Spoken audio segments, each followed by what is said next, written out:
Hi and welcome back to another tutorial video. In this tutorial video, I will tell you everything you need to know about blending graphite and charcoal drawings. And by the way, thanks for showing so much love on the first part of this video.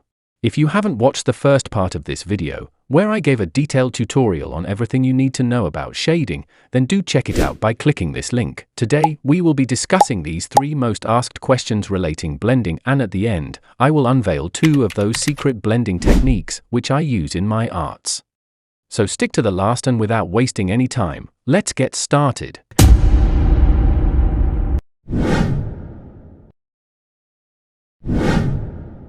Number 1. What is blending in drawing and art?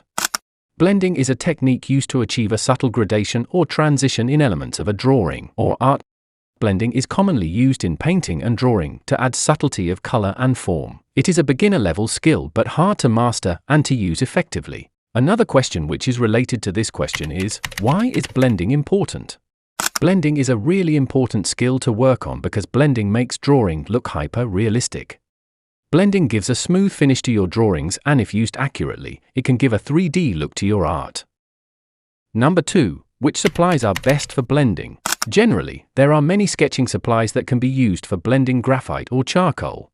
Smooth brushes, tortillon, tissue paper, and cotton buds are the most commonly used blending supplies. I've watched artists use fingers to shade pencil drawings, and I honestly don't know how they get away with it.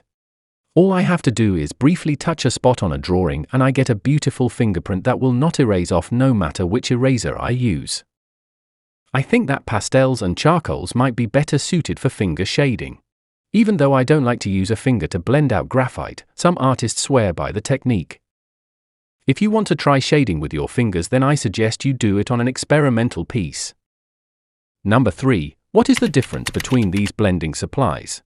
If you are wondering that all of these blending supplies does the same job and why does artists use this many tools? Then eliminate these thoughts from your mind because this definitely is not the case. Every tool is different from the other one. Every blending tool has its own job. Let's start with a smooth brush. A smooth brush, as the name suggests, is always used over those areas where you require a smooth shade. It is the most common technique of blending shades. Never blend a dark area using a smooth brush, as it will lift all the darkness from the paper and you will have to again shade those areas to give a dark look. A tortillon is used to blend blurry areas. If you have drawn some sharp lines which you are not happy with, then use a blending stamp or a tortillon to blend it. It will decrease the sharpness of it. And if you want to draw some blurry area, then blend the shades using a tortillon. And if you want an extremely smooth base layer, then use a tissue paper to blend the shades, as it provides a smooth base for future layers. This blending technique is mostly used to draw backgrounds or base layers. But what if you want to draw extremely smooth base layer, but the blending area is much smaller for a tissue paper to fit in? Then don't worry. In that case you can use a cotton bud, as it does the same job of a tissue paper but for smaller areas such as blending the shades in the eye. Now let me reveal to you the secret how I blend dark layers. Most of the artists use a smooth paper for drawing because the shades are easy to blend on a smooth paper compared to a textured one. I also use a smooth paper for drawing, but the consequences of using a smooth paper is that you will have to draw the dark shades again and again as the shades get faded away when blended using a smooth brush.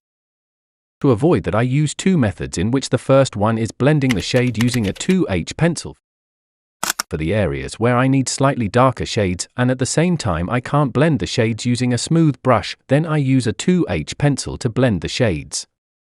After drawing the shades, I use a 2H pencil instead of a smooth brush to blend over it. This way I am able to retain the darker shades in my sketch.